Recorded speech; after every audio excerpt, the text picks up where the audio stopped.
going to have a very intensive next month, and then after that, so until the semester, we have months of packed with different very interesting events, film screening, lectures, and many, many more.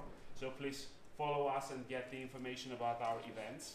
So our next event will be on Thursday. This time it will be on Zoom, so Professor Barlow has sent the email out, so you can register and attend that talk. That's a talk by Sasun Grigoryan, who's going to speak about this program in Armenia, which is called Armenia 2035.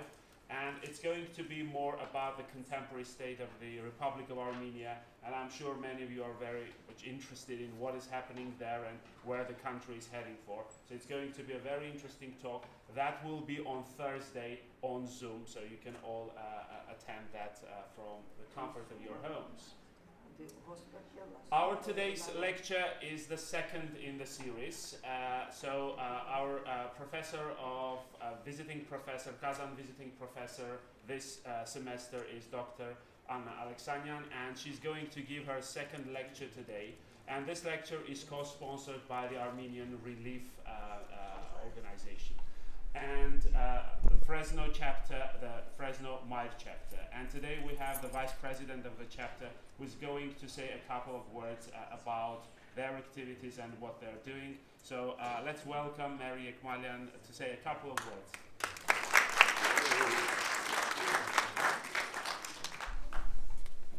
Unfortunately, we don't have a microphone, but hopefully you can hear.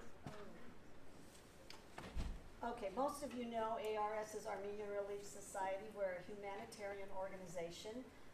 It's international, and it is 2025. It was 115 years old. And Fresno Mike chapter was the first organization to establish themselves on the West Coast, and we are 110 years old. So it's a wonderful organization, and thank you for allowing us to help you sponsor this evening. Also, I'd like to mention that International Women's Day is Sunday, and that's an important holiday for our organization. And every other year we do have a fundraising event. This year we're not, but we're happy that we're here listening to historical women. It's a sad topic, but it needs attention, and it's being presented by a woman, so we're very honored to be here. Thank you very much. Thank you. Thank you very much. And I would like to introduce our today's speaker, and I'm really very glad to present Dr. Anna Aleksanyan. Maybe you don't know this, but we come from the same hometown, so it turned out that our paths from Armenia led us both to Fresno, so it is a fantastic occasion. Dr. Aleksanyan studied in Armenia in Yerevan State University. She had her BA and MA in history from Yerevan State University. Then she worked for 7 years as a research associate in the Armenian Genocide Museum, as well as taught at the American University of Armenia as an adjunct professor of history. In the past couple of years, she's been in the United States. So first, she has done her PhD in Strassler Center for Holocaust and Genocide Studies at Clark University in the history department. And then after that, she's been working, she worked for 3 years in the Promise Institute in LA. And today's topic, you can see the title here, is the second one. And I think she's doing a fantastic job bringing forward these stories of women that usually violence touches first and then it happens to everyone else. So the perpetrators usually target women and children first. And she's one of very few scholars who's working on this topic, and it is important to hear the voices and the stories of these women. So please, let's welcome our speaker today, Dr. Aleksanyan.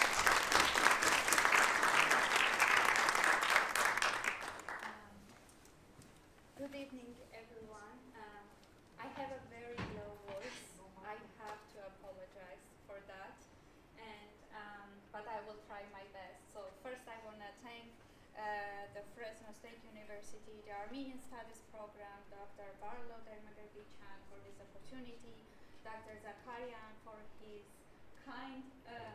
introduction.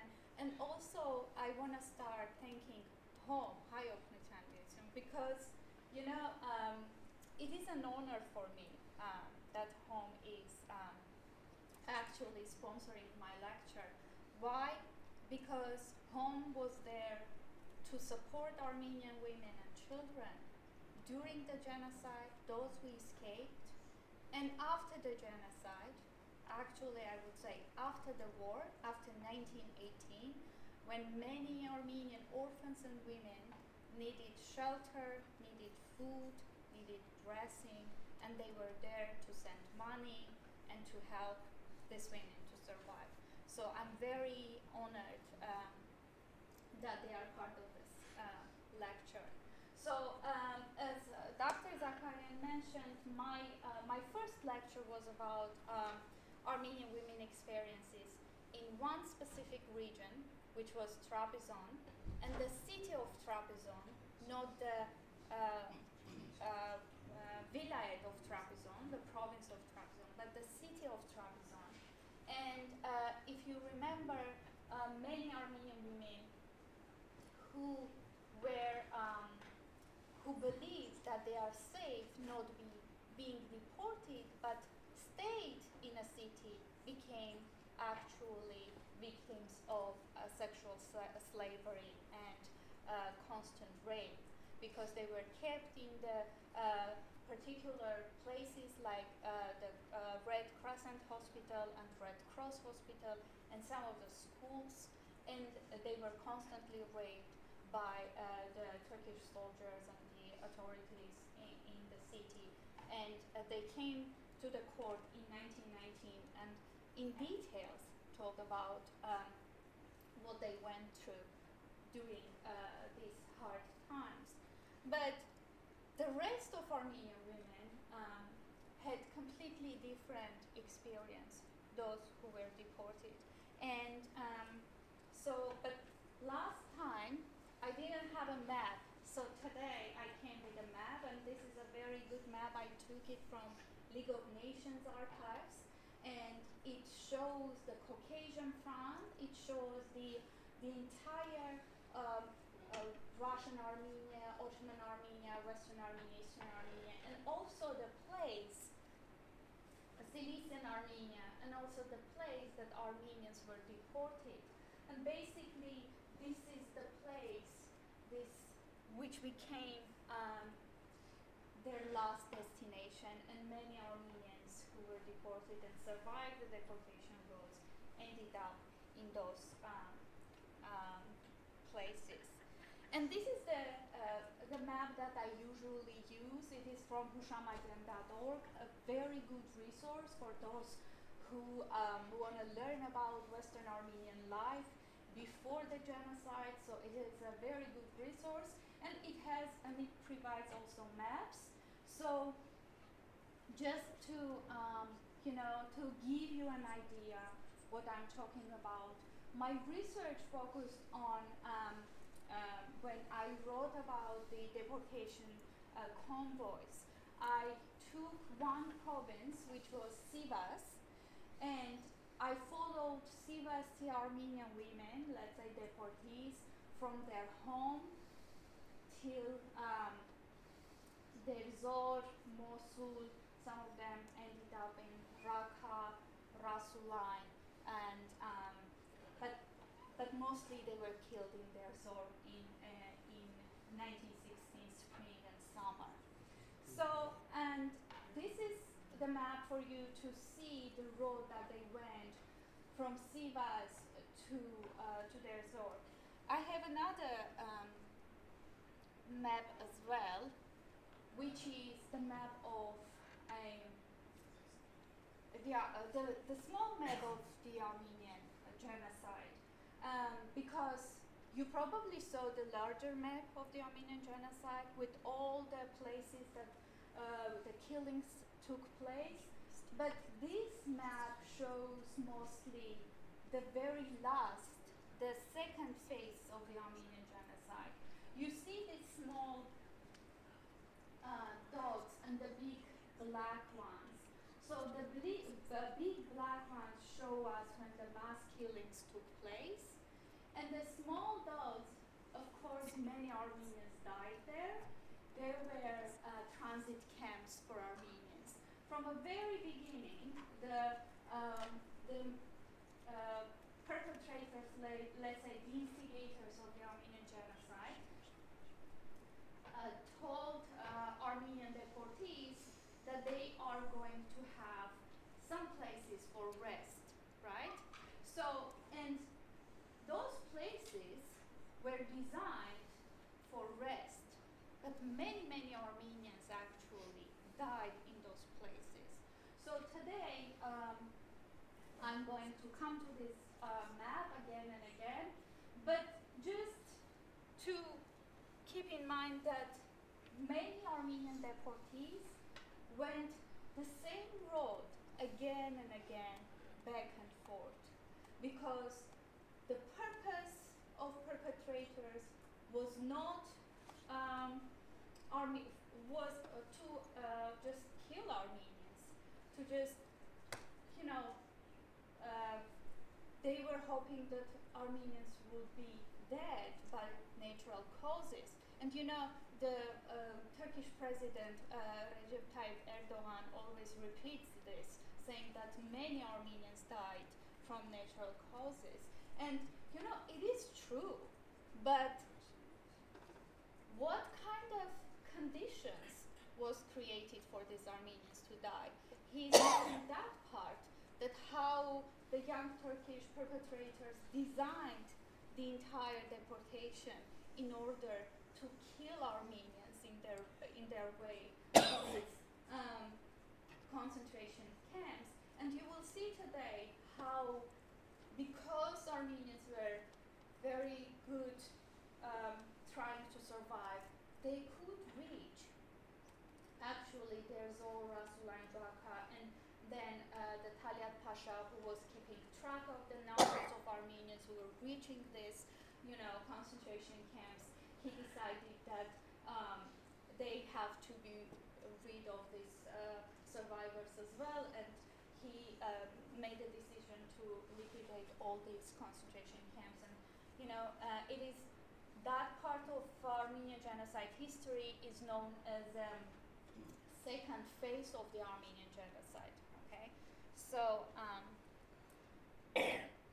so you probably saw pictures of Armenian deportees, and usually I prefer not to show the pictures of Armenian refugees, and you know, because we have pictures, let's say, taken from different international representatives who could sneak out these photos, Armin Wegner, one of them, but I prefer not to show these pictures out of respect to these women who were tortured, who were taken, whose dignity was taken from them, who went through tremendous hardship in order to survive. And this is why you would not see many pictures today of this women. So when I was studying this very aspect of the Armenian genocide, I didn't know where I'm going, and it was very difficult emotionally, psychologically, to read and study all this. And I realized that I have to divide these women into three groups. And their experiences, all of them experienced similar things, such as rape, forced marriages, forced prostitution, kidnapping, conversion to Islam, starvation, and dehumanization. All of them went through this. But they were those who settled in the eastern regions of Syria, which these ones were the lucky ones. And these ones were those who could actually bribe the local authorities and bribed the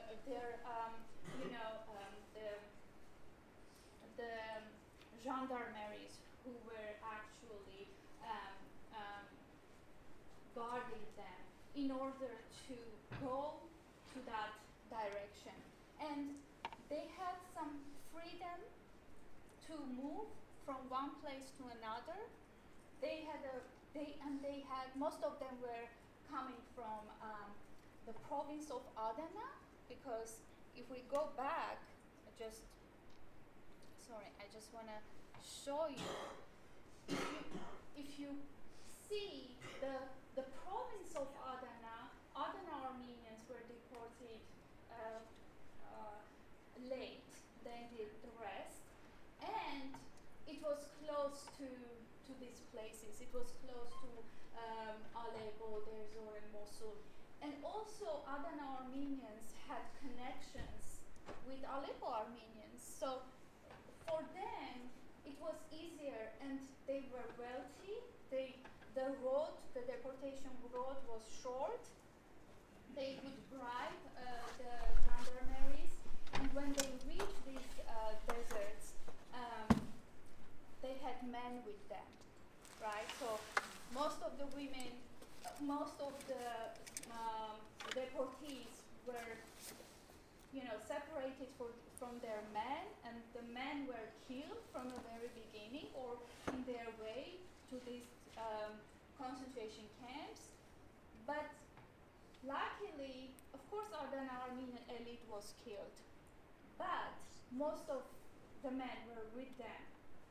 And this is the reason that many Armenians from those regions actually could make to the eastern regions and could survive till the end, could manage to survive till 1918.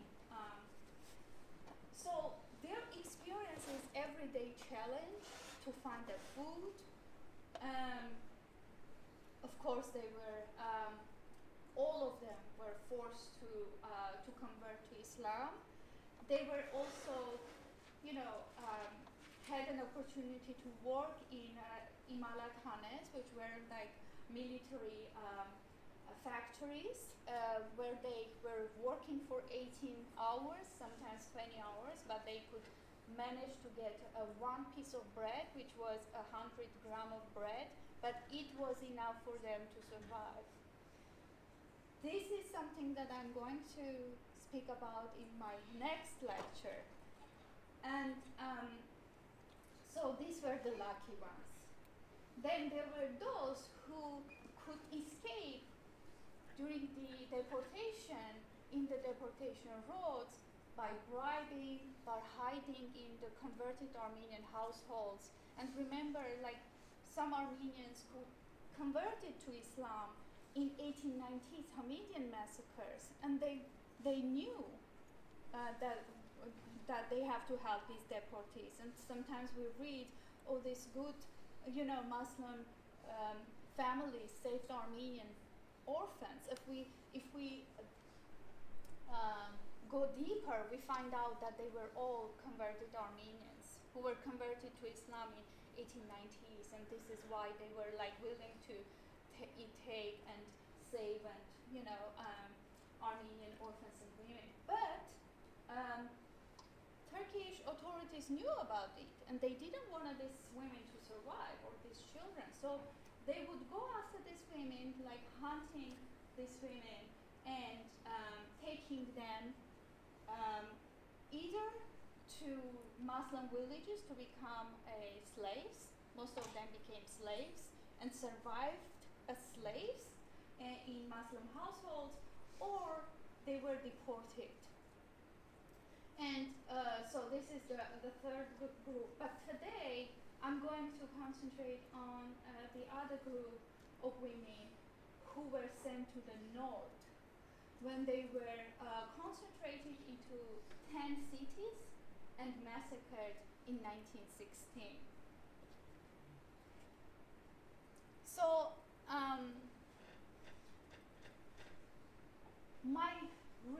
research demonstrates that much of the sexual violence during this phase of the genocide was not centrally directed and does not constitute part of the genocidal plan. Because I always, people ask me, was it coming from the top? No, it wasn't coming from the top when it comes to the second phase of the genocide.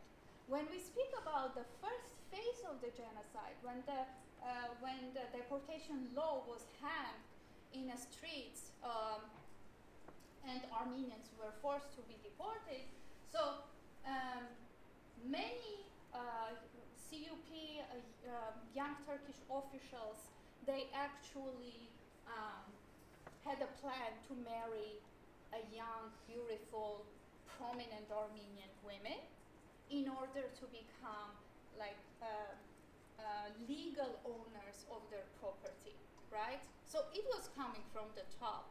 So they would marry these women, and they knew who are their parents. They would kill them in front of these women or girl and force them to become their wives. So this was a tragedy that was agreed between the young Turkish, the instigators, let's say, of genocide. But when we follow these deportees to concentration camps, we see that each and every time the perpetrators change, because when they were reaching one region, let's say they were reaching Mardin, then a new gendarmerie was appointed to take them to the next destination. And every time Armenians had to bribe these gendarmeries in order to survive, and every time it was a new, let's say, personnel with new demands, and it was always changing again and again and again. And so this is why these perpetrators, face-to-face perpetrators who were on the ground with Armenians, they were changing, they were constantly changing, and they didn't have this order coming from above that you have to rape Armenian women. It's rather the atmosphere of impunity that was created by perpetrators allowed them to take an advantage and to rape Armenian women